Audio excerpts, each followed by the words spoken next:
Hello everyone. Today we are going to discuss the psychology of deception of chapter 10. So, dagdag kaalaman lang, psychology of deception. What does that mean? So, in my own understanding, psycho means brain, logi means study.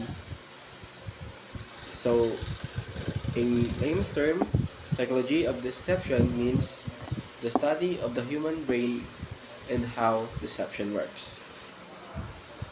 So, next, I'm going to discuss what is psychology of deception. First, we need to understand what is deception. Deception deals with the correspondence between internal representation and external reality. So, in short, deception is the action of deceiving someone. Next, the psychology of deception is of necessity and a neuropsychology. Studying this common phenomenon in humans has in all epochs been driven not merely by the wish to understand the framework of cognitive functioning, but by the ambition to detect deception behavior in the subject of criminal investigation. So, in short, psychology of deception sometimes shows that sometimes you need to deceive someone because it is needed, or sometimes it is a trait. Next, I'm going to discuss is psychology of a lying person. The psychology of a lying can be complicated concept because people lie for different reasons.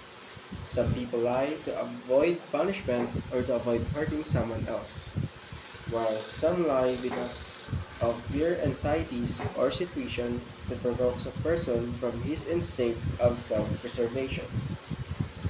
The self-defense may come through lies, alibis, and excuses. His or her conscience is bothered so much on how to hide everything beyond his or her senses. In polygraph, the psychological approach in these lies are test and different kind of control. Question prepared by the examiners which has relevant and irrelevant questions designed to pose a threat to the guilty subject. Lies are common. People studying the psychology of lying will soon find telling lies does not automatically indicate any type of mental disorder. So, sa kabuuan po, na it is natural for a person to lie ng, sa, sa madaling salita po, natural lang po sa isang tao na magsinungaling para mapalayo ang kanyang sarili sa kapamakan o mapahamak ang ibang tao. Kaya sa mga lalo na po sa mga sitwasyon na lalo na po sa mga sitwasyon na nagpo-provoke sa isang person para malayo sa pahamakan.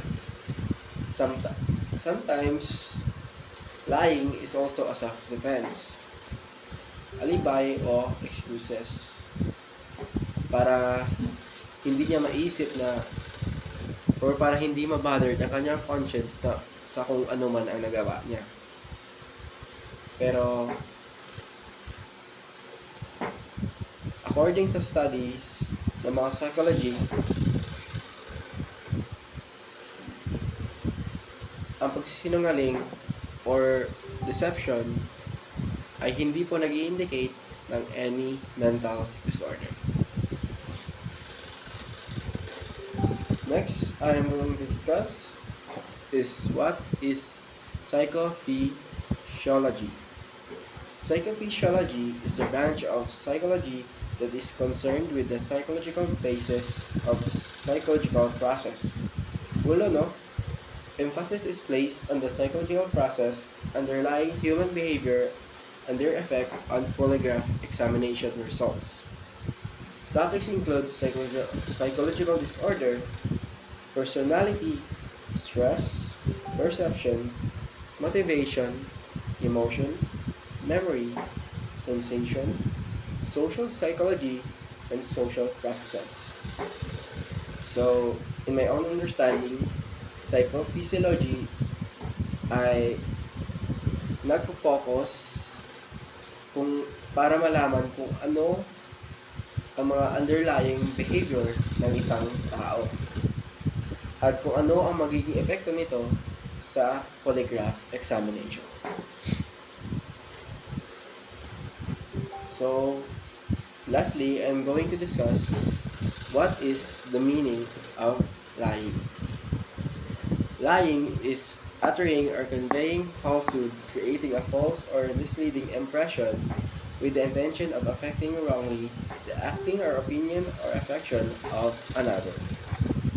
Lies may vary of interpersonal or psychological function for persons using them. So, ano ang pagsisinungaling o panloloko?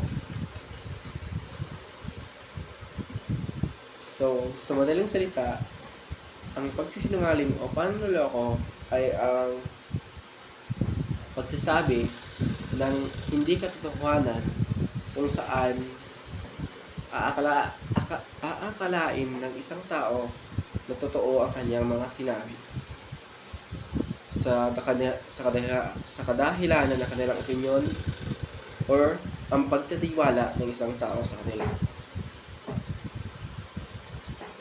Minsan, ang pagsisinungaling ay pang-personal or pang-psychological function. Halimbawa, sa interpersonal, na meron nagbanta sa akin kung halimbawa, sa interpersonal, nakita ako na nagtapon ako ng basura. So, bilang intern student, dapat hindi ako magtapon ng basura. So, dahil takot ako sa punishment, sinabi ko hindi ako nagtapon ng basura. Samantala, sa psychological function, ito naman yung parang niloloko mo isang tao para sundin yung gusto mo. So once again, I am Nino Danrab Aster Cruz, and I will be the one who will discuss the psychology of a lying person.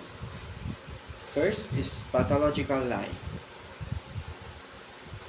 This is a lie made by a person who cannot distinguish right from wrong. It must be said that those persons are mentally sick or of low mental caliber. The pathological liars are among those classified as barriers and obstacle to lie detection. So, sa pathological lie, ito ay ang mga taong hindi alam ang tama sa mali. Sila ay maaaring mentally sick or merong low IQ. Sila ay ang pangunahing barrier para ma-detect kung sila ay nagsisinungaling. Dahil ito ay mahirap dahil hindi nga nila alam kung ano ang tama sa mali. So next, psychology of a lying person is benign or white lie. Benign or white lie is the kind of a lie that most common of all, which is intended to protect or maintain harmony of friendship at home, in the office, or elsewhere. So, dito naman sa white lie, pwedeng maaari itong chismis, ganun, para maingatan ang kanilang pagsasama at ang kanilang pagkakaibigan. So next, psychology of a lying person is black lie. A lie which accompanies pretensions of hypocrisy, intriguing to cause dishonor or discredit one's good image. Example ito is the person who always pretends what he or she thinks of himself, what kind of person he she is, and what he or she is doing. So, ito ang mga taong mapagpanggap.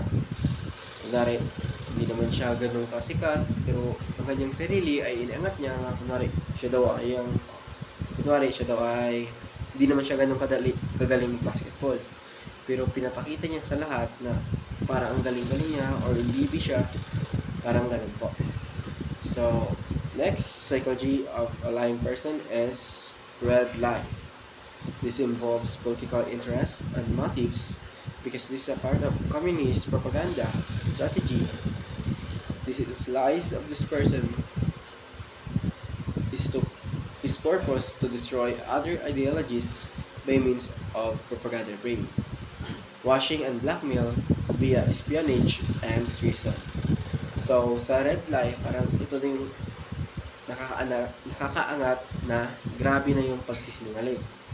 Dahil ito ay nag-purpose para ma-destroy ang mga ideologies or ideology ng iba or pagkaroon ng isang propaganda brain. Halimbawa nito ay ang mga New People's Army kung saan hinikayat nila na ganito, ito ang gawin, mali ang gobyerno, at iba pa. And lastly, or the last psychology of a lying person is malicious lie or judicious lie. This is a very pure and unjustifiable lie. This is intended purely to mislead justice. The probable result would be all means to be perjury and pure dishonesty to obstruct justice. Some lawyers and false witness fall under this category in the aid of the polygraph. So, number 5, I am pinaka pure at unjustifiable na klase ng pagsisinungaling o panloloko. Sapagkat ang mostly na perpetrator ng ganito ay mga lawyers at mga false witness kung saan nahulog sila sa case ng perjury. And that's all. Once again, I am Nino Daniel Castro Cruz of this Chronology 4L, and I will give the next discussion to my partner, Ms. Rica P. Pablo. Thank you everyone for listening, and put your all ears for her. Good day everyone, I am the next reporter. I am Rica P. Pablo, and my report is numerous categories of lies. First, direct denial. As the name suggests, direct denial, true not abrasive, is a denial of a falsehood or misconception where the subject of polygraph testing want to leave no doubt in his or her response. So, sa madaling salita, the direct denial is one of several common techniques used by the subject when responding to certain types of the examiner's concerns. Second, lie of omissions, also known as a continuing misrepresentation or code mining, occurs when an important fact is left out in order to foster a misconception. Lying by omission includes the failure to correct pre-existing misconception. Third, lie of fabrication. It is told when someone submits a statement as truth without knowing for certain whether or not it actually is true. Moreover, although the statement may be responsible or plausible, it is not based on fact. Rather, it is something made up, or it is presentation of the truth. Number 4, lie of minimization. It is a type of deception involving denial coupled with rationalization or rationalization in situation where complete denial is implausive. So, it is the opposite of exaggeration, or in addition, minimization or downplaying the significance of an event or emotion is a common strategy in dealing with feelings or guilt. So, number 5 is a lie of exaggeration. It is enhancing a truth by adding lies to it. So, this is the person who is exaggerate, usually mix truth and untruths to make themselves look impressive to others. So, sa madaling salita, an exaggerator can weave truth and lies together, causing confusion even to the liar, or after a while, the exaggerator begins to believe his or her exaggeration. Next is some reason why people lie. First, the lies matter to the liar. So, the person who is telling the lie actually believes it is an extremely important issue while others think it's an insignificant matters. So, this is the number one reason why people lie. They simply believe what they are lying about matters when in reality does not. Second, the liar has an unreliable memory. A person may lie because it's not a lie to them. When it comes to habitual or repetitive liars, they can feel so much overwhelming stress at the moment they need to remember something that in a panic their memory becomes unreliable. So, when they lie, it is actually not deliberate. So, it is because they genuinely believe what they are saying in the truth. Number 3, the lies give them control. People who lie like to have control of a situation. This will enable them to get their action. They are looking for a possible influence decision. If they tell the truth, they feel like they are giving up control. So number 4, they want other people to like them. People lie in order to impress you or get you like to them. They do not want to disappoint you, and they are worried if another person learns the truth about them, it will cause to lose respect or reject them. So number 5, the lies have ground.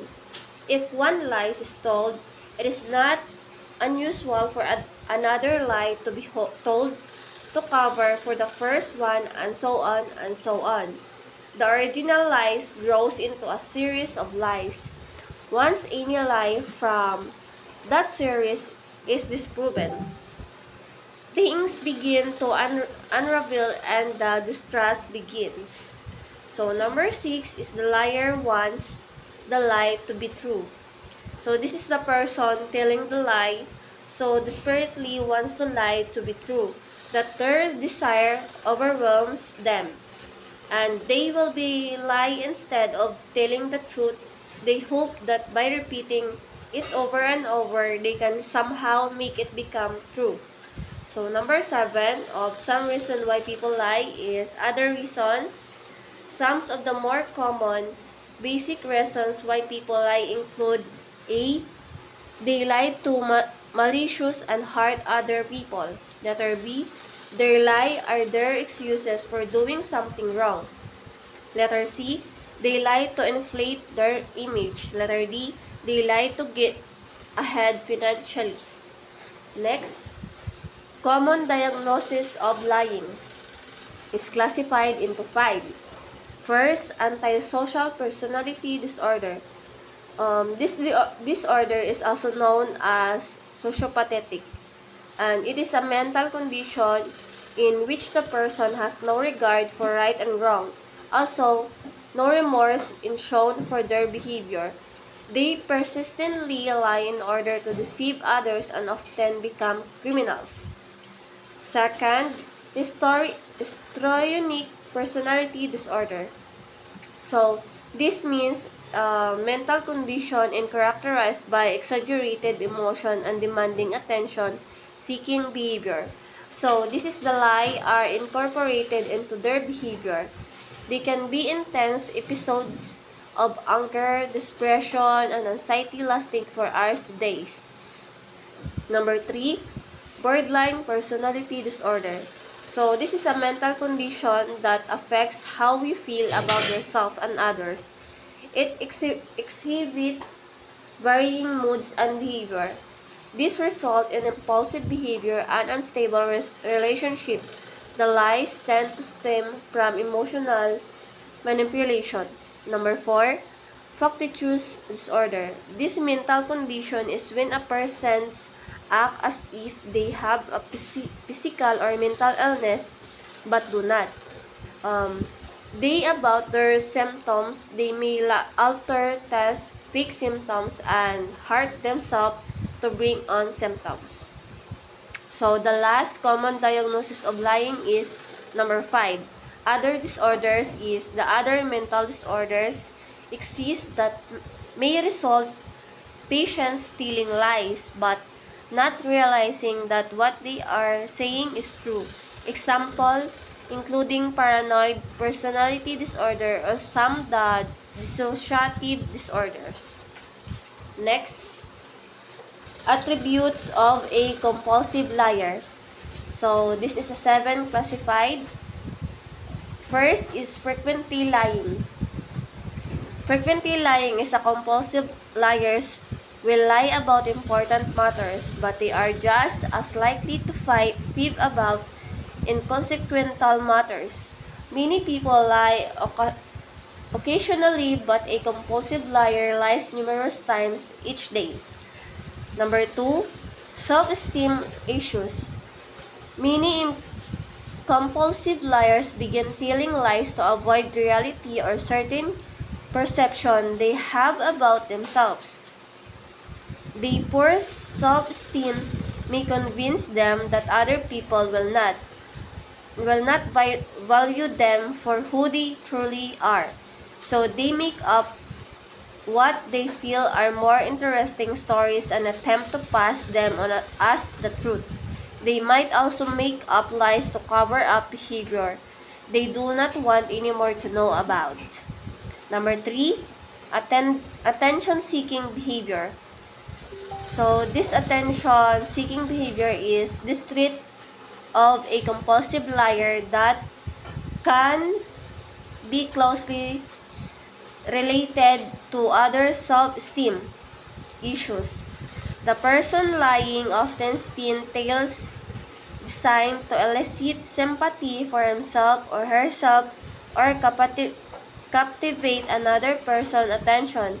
In doing so, he or she artificially, albeit temporarily, boasts his or her own feelings of self-worth.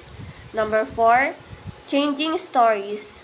Once the lying begins, the person telling those lies may lose track of what has been said.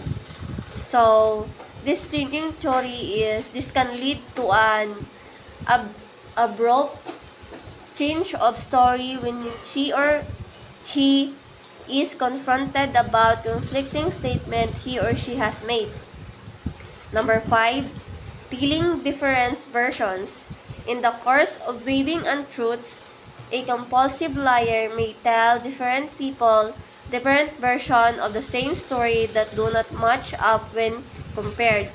His or her action may also be quite different from his or her words, such as claiming to be an expert on a topic but unwilling to have a discussion about it with another expert. Number 6, body language tip-offs.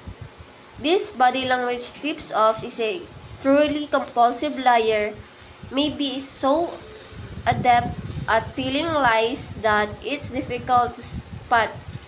However, body language such as not being able to look in the eye while responding to the question can be a tip-off, and other defensive body postures such as a crossing his or her arms or turning away from other while speaking might also be tip-off that this person is lying. So some people actually become nervous and sweat more due to the stress associated with lying. So the last attributes of a compulsive liar is inability to confront the truth. It is a truly compulsive liar finds in practically impossible to confront the truth.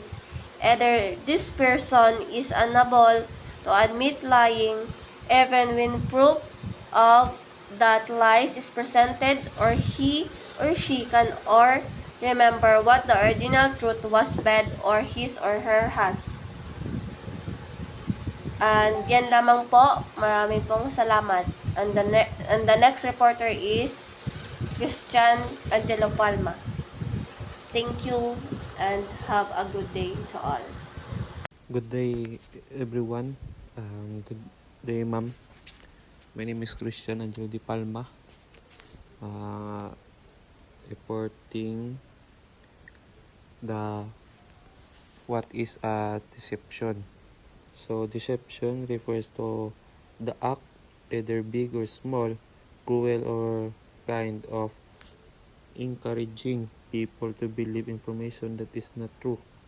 Lying is a common form of deception, stating something known to be untrue with the intent to deceive. While most people are generally honest, even those who subscribe to honesty engage in deception sometimes. Studies show that the average person lies several times a day. Some of those lies are big, but more often they are little white lies deployed to avoid uncomfortable situation, to spare someone's feeling. So, next is contributory factors in lying. So, number one, so there are five. So, number one is fear. It is an emotional response to scientific danger that appears to beyond specific beyond a person's defensive power. It is an emotion induced by perceived danger or threat. So next is number two, stimulus. It is a force reaching the organism and excises the deception. It is force that arouse the organism or any part of it from the activity of environment. Number three, reaction. It is action, a mental attitude evoked by internal influence. Number four, detection. It is an act discovering existence, pressure, and fact, something hidden or obscure that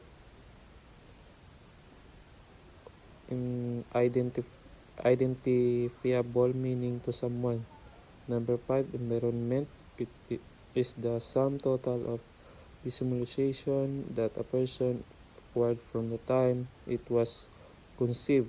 Physical characteristics are influenced by heredity, behavior pattern, personality traits, and knowledge.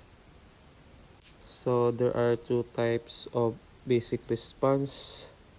So first is the internal response, is the character reaction to initiating event. The response can take many forms such as emotional.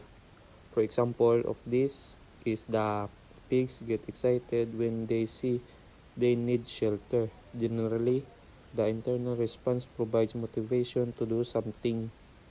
So let's go to the number two, internal response. Signs of external response are A. Facial expression. Number one, paling, blushing, profuse sweating on the forehead, eyebrows, or chin. Number two, twitching at the corner of the lips, excessive twinking, movement of the vein at the temple.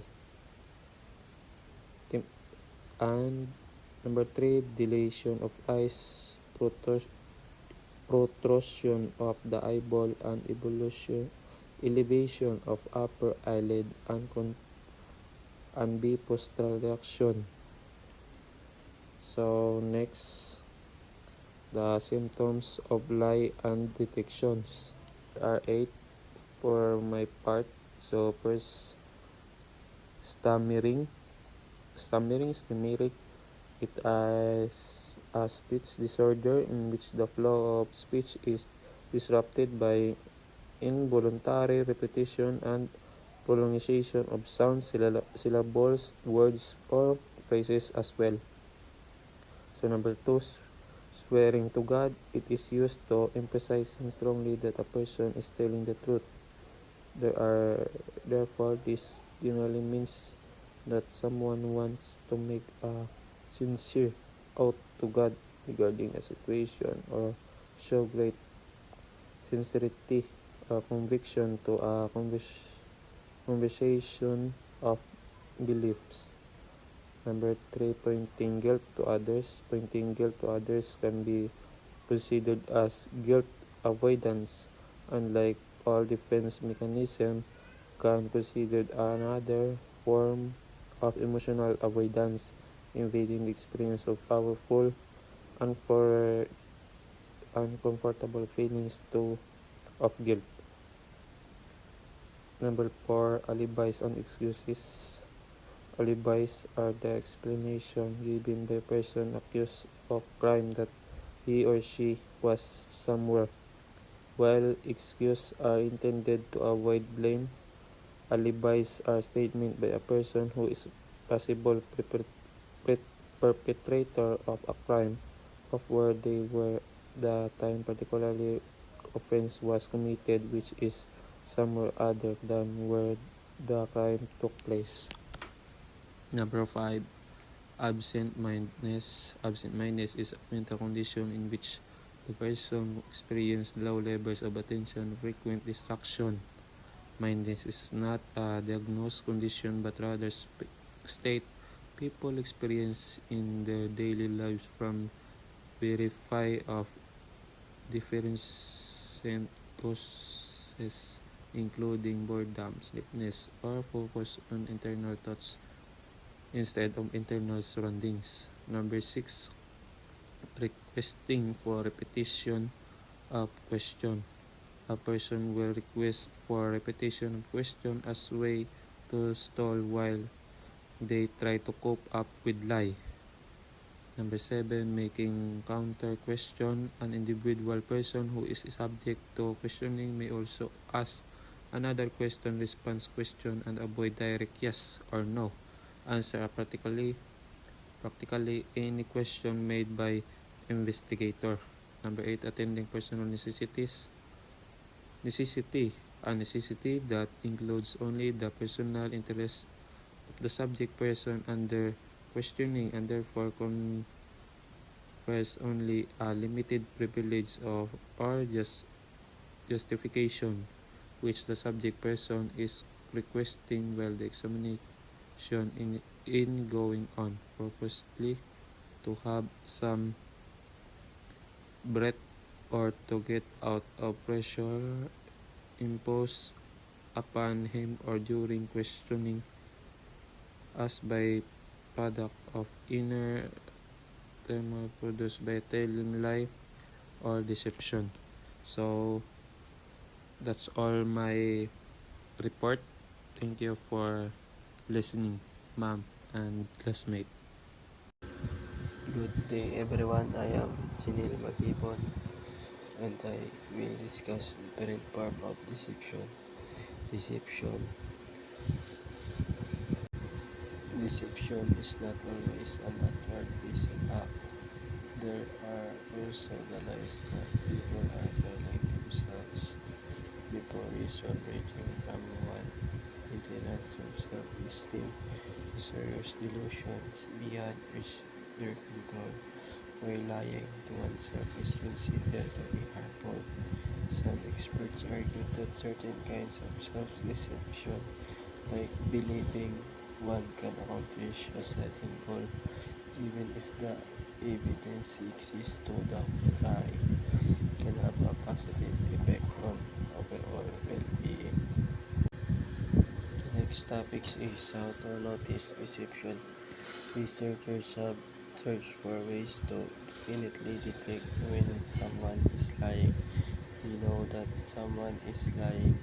Many experts propose their belief that liars reveal themselves in thus major and minor changes in their body language or facial expression. But observation signs of lying can be unreliable. They are saying that the eyes are the windows to the truth. The liars are shifty. Account of why people engage in deception. According to experts, lies are like wishes. Often people are said are things that people wish were true. They are manipulative and exploitative of others. The trait is closely related to others. The intentions matter when it comes to behavior. Sometimes lying is done for good reasons and purposes. Some people say lies to protect others, which is called altruistic lies. The next topic is general conduct and behavior. Everyone has a partial understanding of the psychology of lying and lie detection. Since lying is such a commonplace occurrence, many people have not experienced a sign of relief ordinarily manifested by repeating after the lie has been told with apparent success. It is a fact, of course, that some persons are better liars than others. They are more successful, either they are not very much disturbed truth or avoid the display of the outward indications. That's all. Thank you.